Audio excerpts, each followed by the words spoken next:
Hello, I'm the Theorizer, and this is Coraline, one of my favorite films ever. My past attempts at cracking out the secrets of this movie have been good, but not great. I managed to dig out lots of excellent evidence to support 3 different theories, but came to a final conclusion that was half-baked. So, as promised, I'm returning today to give my new take on this after rewatching it multiple times in a row with an open mind. This was supposed to be my 150th theory uploaded on Halloween Day, but my eagerness got the better of me. It was going to be number 150 because the Pink Palace apartments are 150 years old. Anyways, here's a quick recap if you don't remember my last 3 theories. In part 1, I used what YB said about seeing a sky full of stars and looking at parallel images deduced that the other world had a major portal at the bottom of the well, and even that the other world itself may be somewhere far down there. In part 2, I noted a ton of cool Easter eggs and secrets about the film, and then used them as prime evidence to support my 3rd theory, where I created a legitimate timeline of events at the Pink Palace. I also made an attempt to work certain ideas into it, but those got a bit unbelievable, so that video is mainly good for its timeline. And today, I'm looking at several things. With the help of commenters, the Coraline Wiki, and the general internet, I'm looking at the Beldam's existence, the cat's existence, the town's existence, and why the Beldam does what she does. Let's get into this. People have always believed that the Beldam was a strange creature with an unknown background. She needed to eat kids' flesh for her nutrition or she'd die, but that simply isn't true. And no, I'm not claiming that my old theory is correct either. Of all the helpful comments I've received, one in particular stood out to me as a strikingly good idea. That the Beldam actually lived in the Pink Palace. But then something clicked. And as I did some research, sure enough, history itself supported my thoughts. Coraline has been confirmed to take place in Ashland, Oregon. Ashland was settled in 1852, roughly 150 years ago. This means that the Pink Palace was built as the town was being settled, and whoever lived there first was a very old-fashioned person, the Beldam. Now, that word means a lot of things, like beautiful lady and grand dame, but the thing is, it's a very old word, rarely ever used, and I'm suggesting that the Beldam is the original owner of the house. But her name isn't actually the Beldam. But she was a normal woman. She had the Pink Palace built for her, as she and several others settled Ashland. This explains why there's a garden in the backyard that resembles her face strikingly. She is the Grand Dame, or the leader of the settlers, and thus she gets the mansion of Ashland with a garden built in her honor. If you're still touchy about the topic of her being a human, the Coraline book literally confirms this when the Beldam says she had a mother. She said she stuck her mother in a grave and pushed her back in whenever she tried climbing out. Well, weird. Okay, so far so good. A highly respected woman settled Ashland and moved into a large pink mansion. The book implies that the Beldam discovered the Otherworld and that she didn't actually invent the Otherworld itself, just the stuff in it. So it's my believing that she perhaps fell down the well one day. At the bottom of this well, the Otherworld. It's sort of a pocket universe without any laws of physics, as all of the laws are created by the inhabitants, the prime one being the Beldam. So basically, her magic isn't natural, it's just a know-how of the Otherworld's emptiness. Now here's where it gets interesting. I'm sure you've seen Tangled, right? It's like a Disney Rapunzel movie. In it, there is a woman named Mother Gothel. She's a very old woman who feeds off of a magical flower to stay young forever. This is exactly what the Beldam is doing. Eyes are the window to the soul, and she lures lively children into her world and takes their eyes. And because of her void's rules, this takes their souls, therefore giving the Otherworld the magic required for the Beldam to survive for the 150 years that she has. Okay, I'm glad I kinda cleared that up. But if this is the case, where does the cat fit into all of this? The cat is a very important supporting character who has extensive knowledge about the Otherworld.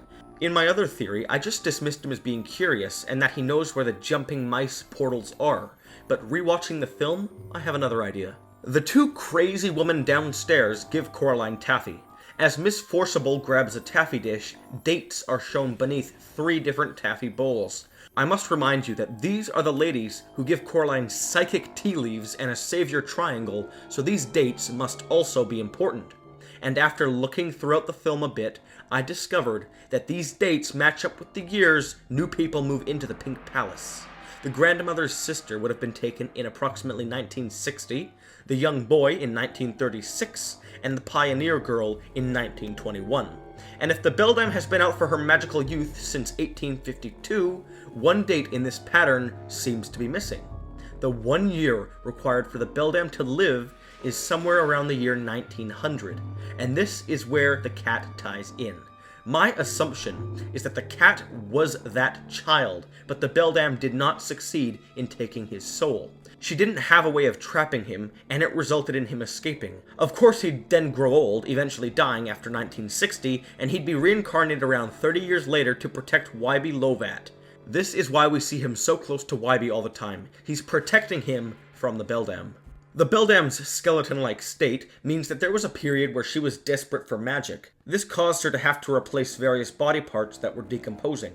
She gives herself multiple legs for optimum maneuverability. This would have been the period where the boy had escaped and left her to possibly die. We know that in the book, the beldam is after magic, not food, as she even kidnapped a fairy. So my theory is still pretty fitting. The Grand Dame of Ashland settles into the largest mansion in town, even having a garden created in her honor. She gets trapped down a well, which happens to portal to a pocket universe where she can create her own laws. Her inability to escape gets dire, and she begins to lose life in her pocket universe. The house being abandoned, a 1900s family moves in, and their boy is taken advantage of by the beldam who needed magic to survive. So she opened a portal of easier accessibility right there in the house, the door. The beldam's mistake, however, was that she didn't create a doll, and her unprepared plan allowed the boy to escape. He grew up, died, and decades later was born to save Wybie. Now what I'm going to do is I'm going to try and answer a bunch of common questions. Question 1 is about the room in the first scene of the film, the sewing room. If you're one of those people who doesn't know where it is, I believe it's just the study. The room's decagonal shape identically parallels that of the study. Its wallpaper is also similar to the study, proving that the sewing room is indeed, well, just the study. And that means that the window she throws the doll out of is the small door. I mean, it's the exact same size. Although, as a very clever commenter stated, the doll's floating nature could be it rising through the water in the well, as the well is likely a portal. Question 2 is, why does she use buttons as eyes? My theory on why she uses buttons is because they're easily sewable, and she can see through the button eyes of anything she sews them on. It's just little things that this film does to show this. Watch this transition on the first night. See you soon.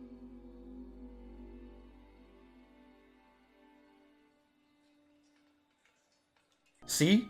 The beldam faded into the doll, signifying that she sees through anything with button eyes. Question 3 is, why do the other world's inhabitants have free will? It's because she's using the soul sand of the kids to power their lives, and the souls know the truth. Question 4 is, how does that triangle thingy work? The triangle is a cool object given to Coraline by Miss Spink and Forcible, and it allows her to see the other world for what it actually is, a threaded creation by the beldam.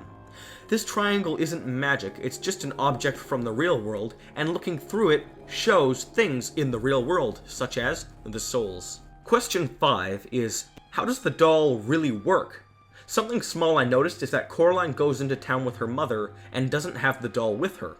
She asks for gloves, doesn't get them, and goes home. She starves for food at home. The doll is seen nowhere nearby. Coraline then goes to the other world, and the beldam has all the food Coraline wanted and a cool outfit, replacing the gloves she wanted. If the doll was nowhere to be seen with Coraline, how did the beldam know to make her these things? Speaking of the parents, have you ever stopped to consider how the real mom and dad actually got trapped in the other world? What? The beldam made a doll of them. Big deal. But then she took them? How on earth could that happen? And this prompts the question, were her parents really taken? We hear, Coraline, we're home! And they close the front door. So, is it just a trick by the beldam? I mean, do you honestly think the parents are gonna act like this?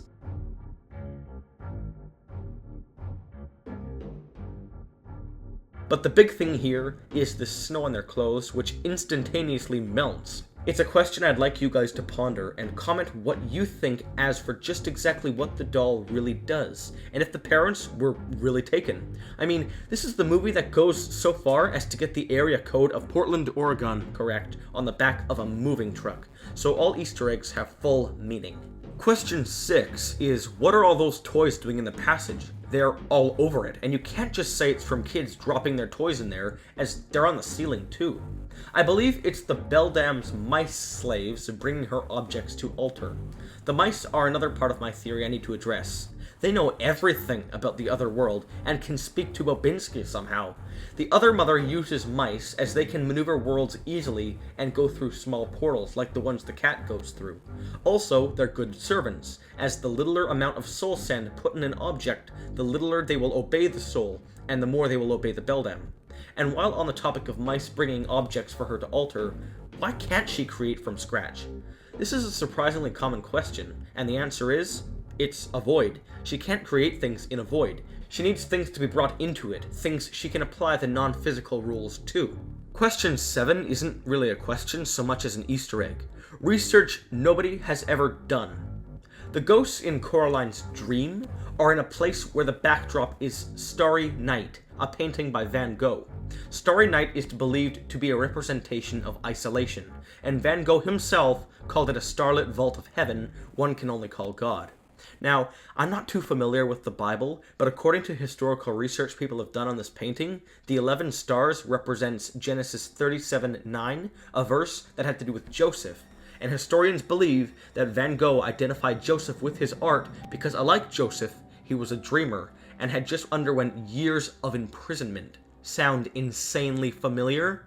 Oh, the symbolism! Question 8 isn't a question, but a statement. I believe I might have already said this, but Coraline basically taking the souls demagifies the environment. Taking the power of the world destroys it, and everything, including the moon, is moving because of Coraline's meddling. Notice how the button on the moon stops for a split second when Coraline doesn't grab the last soul. There is still magic. It's not the Beldam moving the button onto the moon, it's the magic just going away. Question 9 is, can the Beldam predict the future? Wybie said he found the doll in his grandma's trunk, meaning the intro scene takes place 50 years before the rest of the movie, when the Beldam remade the doll. So if she made Coraline, can the Beldam predict the future? I really honestly don't know. What's your guys' take on the Beldam's future predictability? Question 10 is, if the other mother is so omnipotent, why doesn't she just kill all the kids? Because she needs their love, and because when they're loving, they have very potent souls for the utmost magic to save her world, and leaving the other world would kill her instantly. Her hand can go as it's bit like a robot. And question 11 is perhaps the biggest question of all. Why is there only one key?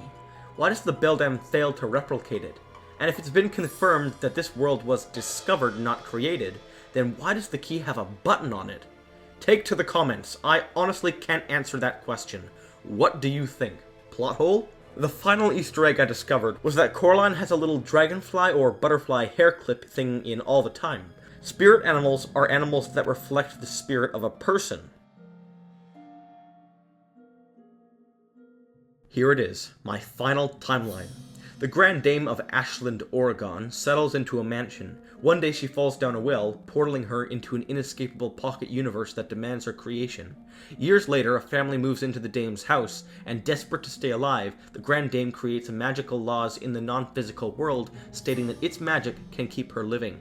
Eager to stay alive, the Grand Dame uses magic to create more portals and lure this kid into her world to take his soul magic. He escapes, she fails, and slowly deteriorating, she replaces her body parts with metallic versions of what she had, giving herself some upgrades. Years later, what's left of her is consciousness and a skeletal metal bone structure. A new family moves in. The Beldam this time is prepared and succeeds. She does it twice more, and then Coraline happens, and the Beldam supposedly dies by her first and last victims, the first victim being the reincarnated spirit to protect children nearby. Alright, so this is by far my longest theory, and I need to wrap things up. Of course, I have more questions, like why was Coraline allowed to move into a house where the grandma says kids can't move into? But all of these things are either plot holes, or just things I can't wrap my head around. Commenters, I'd like your take on these unfathomable questions. Until next time, I'm the Theorizer.